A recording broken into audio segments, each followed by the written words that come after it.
I visited Gaza yesterday, and I visited the south of Israel today. I have been to this region many times in the past and have seen the fallout of successive outbreaks of hostilities, and each time the suffering and compounded trauma I have witnessed has left me feeling shocked and incredibly sad. People I have spoken with over the past couple of days have once again shared their profound sense of anger, fatigue, hopelessness, and inability to see a better future, especially for the youth and the young people. People in Gaza have very visibly been deeply affected by the latest escalation. With every round of fighting, there are left worse off, livelihood and home ruined once more. They are tired of the talk of resilience. It's a word that simply covers, at the end of the day, the absence of options for people repeatedly forced to cope with what they have left. Civilians in Israel have also paid a high price. In the south, staying close to shelters has become second nature for communities. So too has extinguishing fires caused by arson balloons that damage farmland and livelihoods.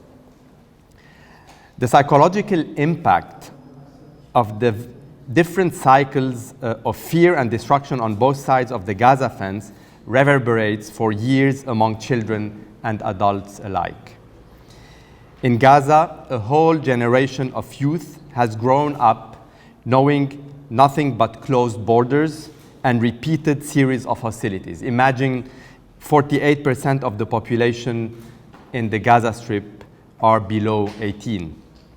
They have lived through 4 military operations and countless escalation for most of their lifetime.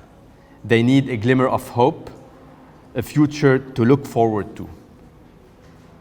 In terms of the ICRC's response, I have conveyed to both sides our offer to be a neutral intermediary should there be a negotiated exchange for detainees or human remains.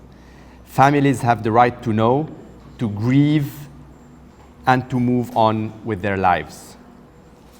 Our immediate focus will be on addressing priority needs in Gaza, for which we are asking our donors for an additional budget of 10 million Swiss francs, which is a little bit over $11 million as a preliminary appeal.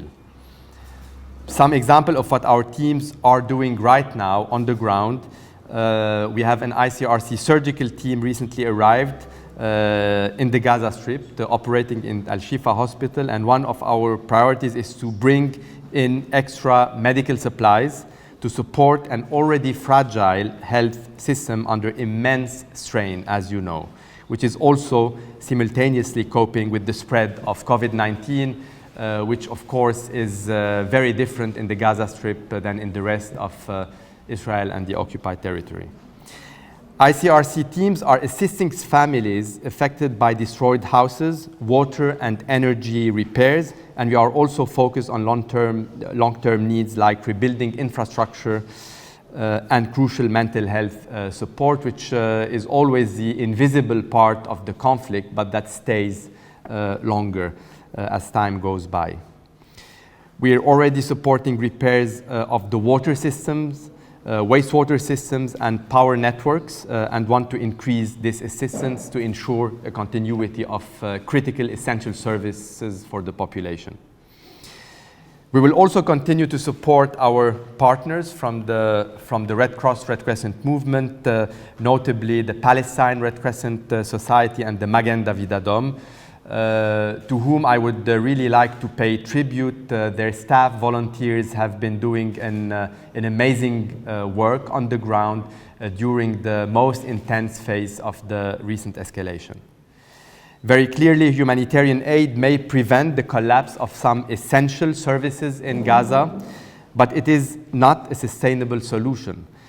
As we all know, that can only come from genuine political will by all sides.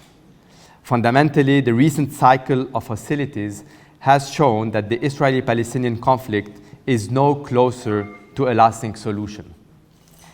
I have a dreaded premonition of coming back here again in the not too distant future and once again repeating these same messages. I only hope that they will never come. My wholehearted wish is really to come back to this region and see communities freed from the fear of another escalation. Allow me now to add a few points on what I see here in Jerusalem and the West Bank. It's been our clear position at ICRC over the years that East Jerusalem and the West Banks are occupied. We hear often that this is the longest military operation and occupation ever. We said it ourselves. What's important to underline today is that it must not become an open-ended occupation, one that lasts forever and only exacerbates the inevitable cycles of violence and retributions. The ICRC is convinced, and this is my strong personal conviction, that compliance and respect for international humanitarian law, while by no means a panacea, would significantly reduce suffering on both sides and address the legal and humanitarian impacts of occupation policies on the Palestinian population. It would also help restore confidence and ultimately offer the best chance of preparing the ground for a peaceful resolution to the conflict. We all know the conflict won't be solved by reciting the Fourth Geneva Convention and the law of occupation, but simply complying with one's basic obligations would be a good start on the increasingly long and agonizing road to peace. Thank you.